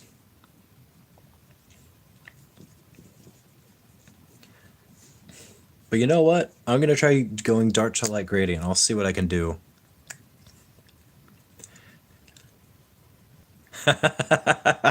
I probably will. And since we've been talking about it so much, I might just go back and rewatch the TIE Fighter anime after I'm done with stream, because I kind of want to rewatch that now. A black glaze with water.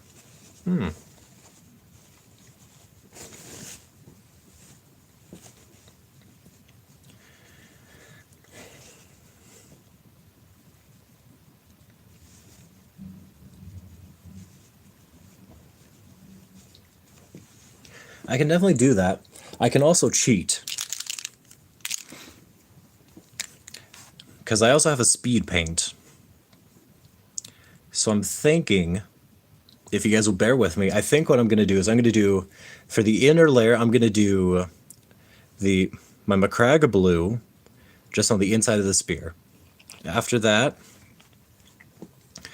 I'm going to do Warpstorm Glow on the outside of that. And then I'm going to have a little bit of, I think I'm going to use some Techless blue on top of that, just to thin it out from the blues. And then use this to glaze over all of it to bring it together. That sound like an okay plan? Army painter wash medium and turn those paints into washes. Just using water doesn't work as well, but it can be done to pinch. Ah, okay.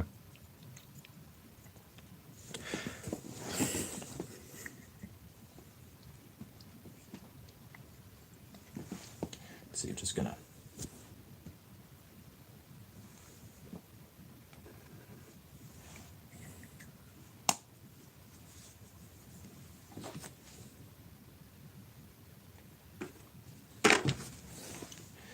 get a little bit of water. Run this out just a tad.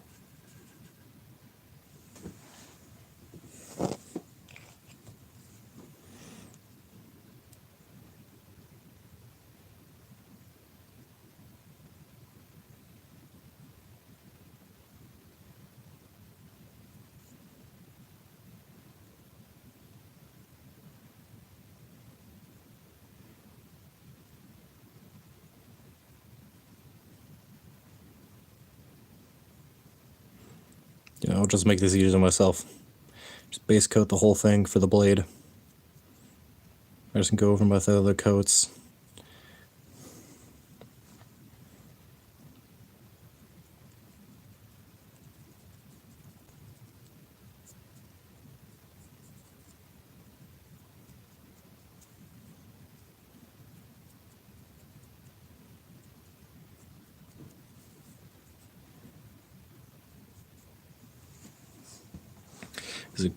The green down first, and then add a watered down layers of the blue until you get up to the color you want.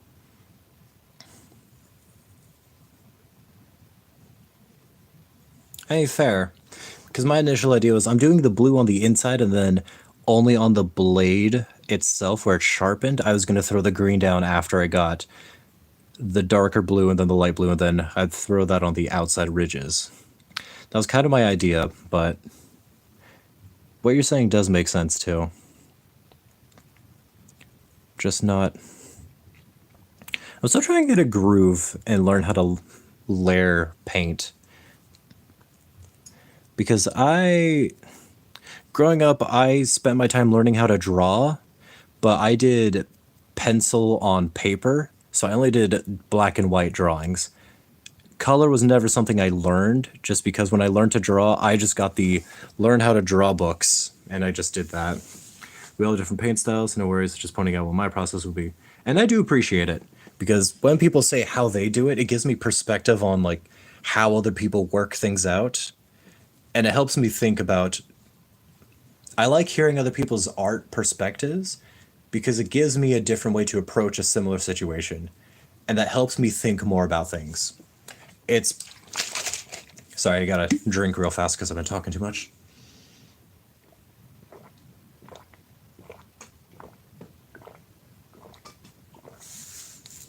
Yeah. But part of my learning process, whenever I've learned anything and when I teach people, is that I like to ask a lot of questions. One, because I'm a contrarian and I'm an asshole, so that aside, but when people tell me their perspective on things, it helps me wonder and think about, that's how they see it, this is how I see it, how can I improve and adapt to do better? And so that's kind of why I like listening and like asking you guys questions, just because when I hear how you guys do things, it gives me a different perspective that forces me to think about, okay, is what I'm doing the best way I can do it, or is there a way I can improve it? Or are you guys just doing it much better than I would at my current pace? I like getting different perspectives because it makes me challenge myself, and it gives me thought experiments so I can always improve. So, again, I love it when you guys tell me that's how you guys do things, just because that helps me wonder how to improve my own technique and to get better. And again, I am new to this. You guys have, some of you have decades on me, because I started in January of this year painting minis. And so, that's why I am in no position to necessarily tell you guys no. It's more of interesting, so I can think on it. And I appreciate that a lot, because it forces me to think about how things are done, and I do truly appreciate it. Base color, shadows, washes, dry brush highlights, and it's fast enough to complete models and look good. Oh, okay.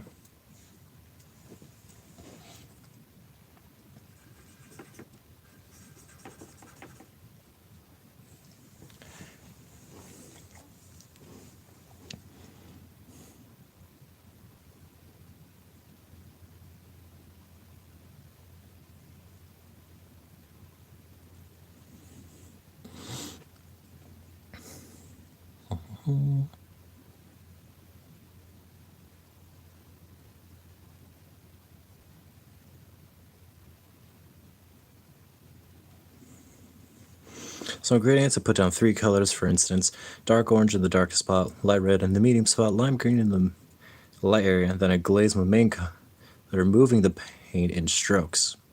Okay.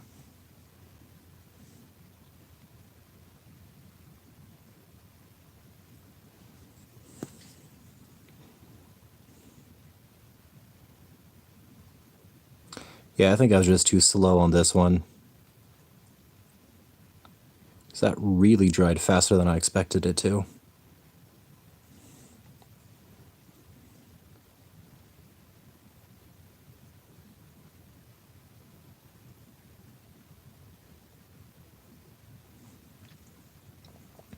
The darkest spot's to the lightest. Okay. You do an ultramarine like this. Okay. It's slow, but the gradients are really nice. Well, you know what they say, you can't rush beauty. So, that makes sense.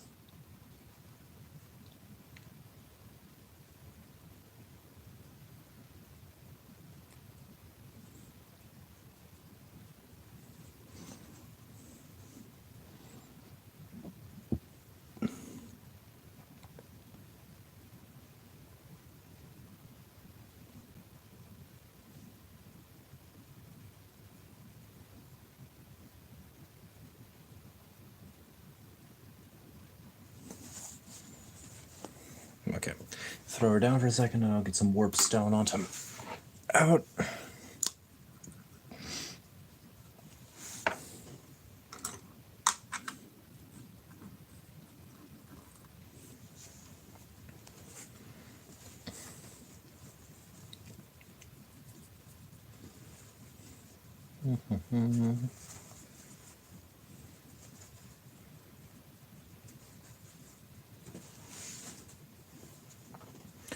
Okay.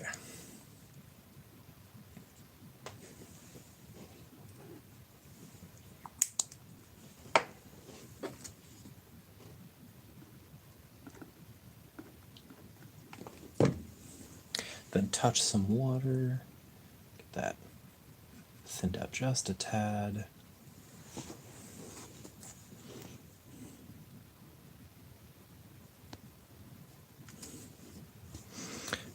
Darkest blue and black spray, dry brush next darkest blue, no oil, heavy black glaze. Base darkish blue, dry brush, next darkest blue, dry brush, medium blue, dry brush, blue glaze. The exact color mix except the main color is a flesh tone when I paint skin. I will also draw fine lines of white, hit blue before applying really thin flesh tone. Oh, okay.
Next, darkest blue dry brush, medium blue dry brush, brighter blue dry brush, highlight, blue glaze, bright blue dry brush, highlight, brightest blue highlight, blue glaze, brightest blue edge highlight.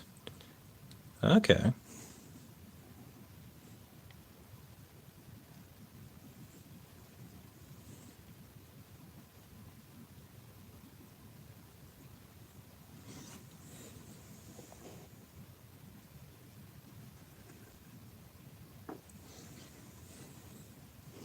People tend to forget that everything we see is colors, so it's just different mixes of those colors.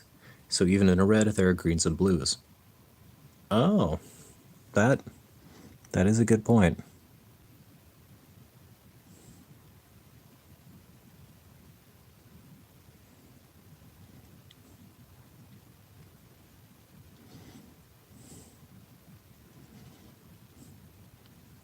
Maybe I should take a painting class when I go back to college, because I feel like I'd probably learn a lot from color that way. Because whenever I tried taking an art class before to learn about color, I really just got better with my black and white sketching. That was really it.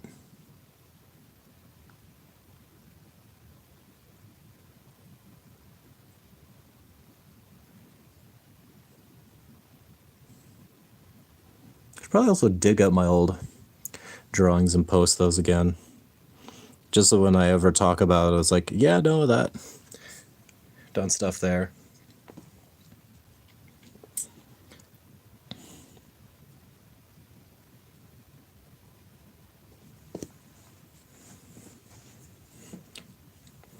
Pencil shading, right shadows and grids. Yeah.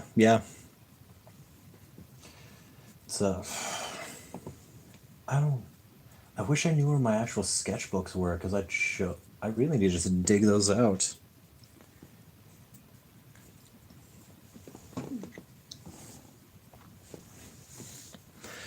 Yeah, shadows are just gradients. It's just I never wrapped my head around how they work.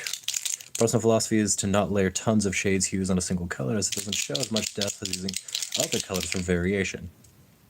Oh, gotcha.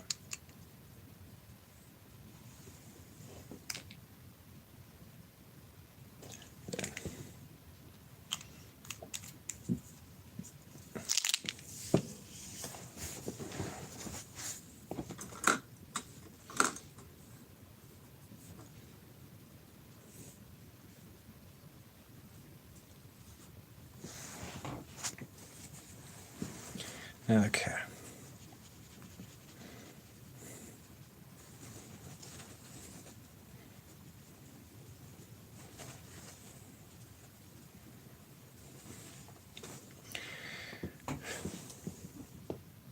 Just a little wet, and thin this out a lot, because I do not need it to be super thick.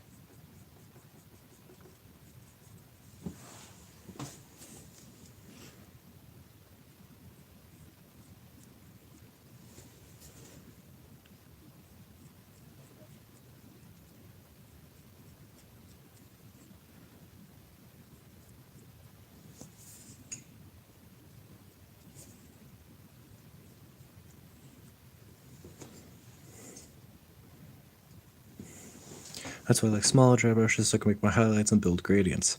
Oh, okay.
cheap, tiny flat tip brush they can get at $4 on Michaels works best in your opinion. Good to know. I'll have to take a look out for that next time I'm there. I think I'm gonna edge highlight the spear with warpstone now that I've gone most of it out just to see how that looks.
Trying to get super thin on my brush, but I think that just made it kind of go over all of it a little too much. But I am willing to call it good enough as a first attempt on trying that. Definitely could have done better. I could have also done a lot worse. So I'm going to call that decent there. I think...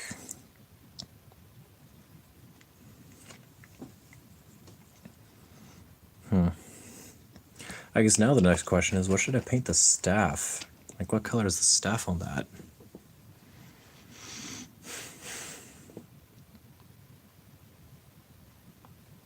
What colors do I got that'll make a good staff color for that? Because I don't want to stick with the brown.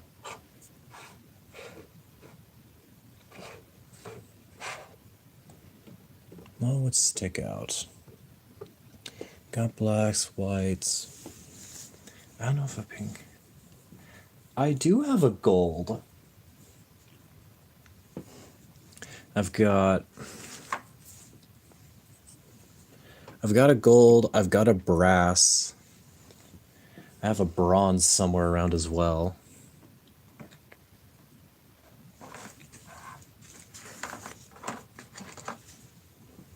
I've also got a silver. Yeah, Troll Solaire Orange is not helping in that, but I might find a way to use Troll Solaire Orange somewhere else.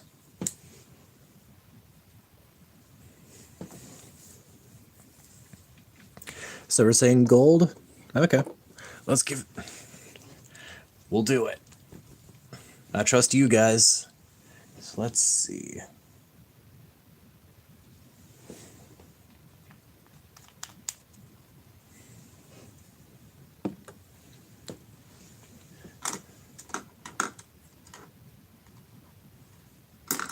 That's not the brush I want. This will work.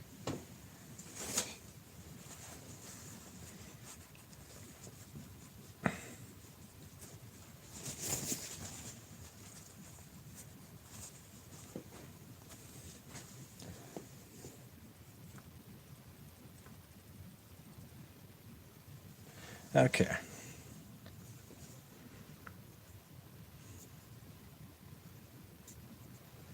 copper, if not. I don't have any copper. I've got brass, I've got gold, I've got silver, and I have a bronze. However, bronze is super dark, so it wouldn't help. Super thin red glazed over the gold. Currently, the only red I have right now is a Mephiston red. And I say that just because I tried and failed to layer blood for the blood god. That does not layer. Because when I first painted... Oops. Knocked him over. Move him back here so he doesn't get knocked over again. When I first painted this mini, I tried for a red dress, but because I had blood for the blood god and it does not layer for shit, I did not get a red dress, so I switched over to green. And kind of worked, but definitely not as good. Because I know for Mephiston red on this mini, which I need to finish painting, I like the red a lot more for the color.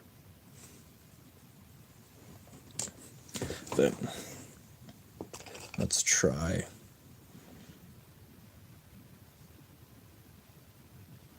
Because for gold, I've only got a metallic paint for it.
Yeah, this is not the right brush to try that out.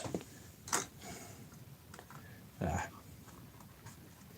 was hoping the wider brush would help thinly spread out the gold so it wouldn't glob as much.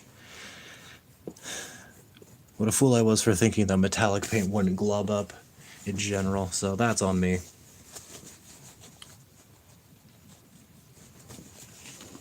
But we can just wipe some of that extra gold off, because thankfully this gold paint is not hard to get rid of. Okay.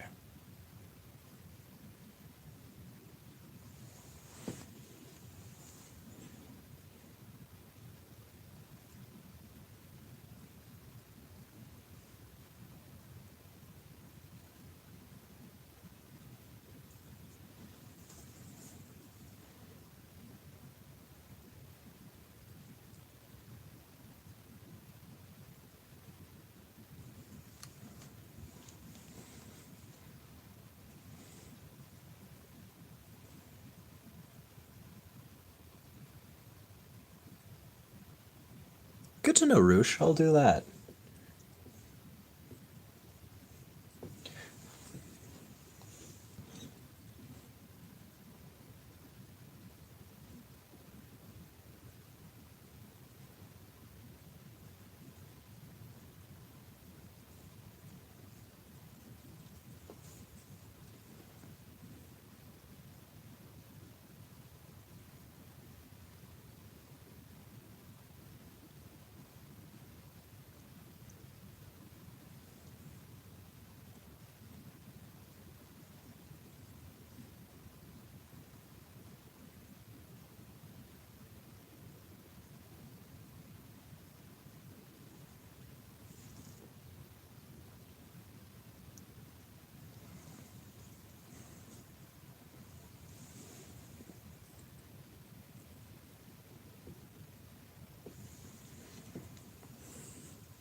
mean, it makes sense. So I'm definitely gonna give it a shot.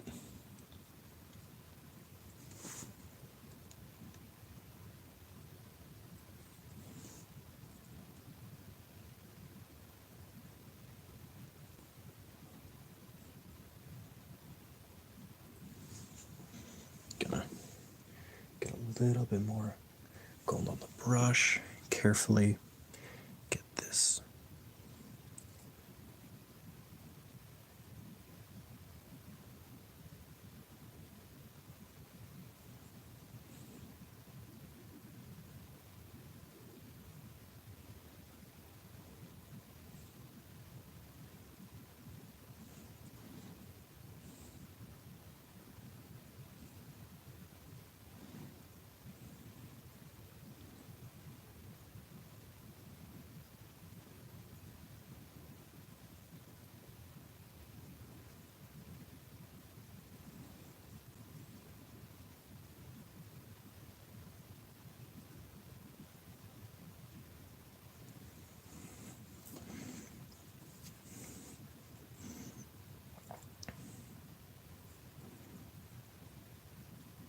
I do like the gold, so I think I'm going to do that for armor as well. Just so that way there's a little bit of consistency, but also so I can separate out the shoulder pads. And try not to throw my paint on the floor. The bottle was closed, thank goodness. Tend to practice new techniques on plastic spoons. Grab a bunch when I go out to eat from a place like Chipotle or burger places, cheap, but they give views over curves. Oh! That's a really good idea. I'm gonna have to do that, actually. That's smart.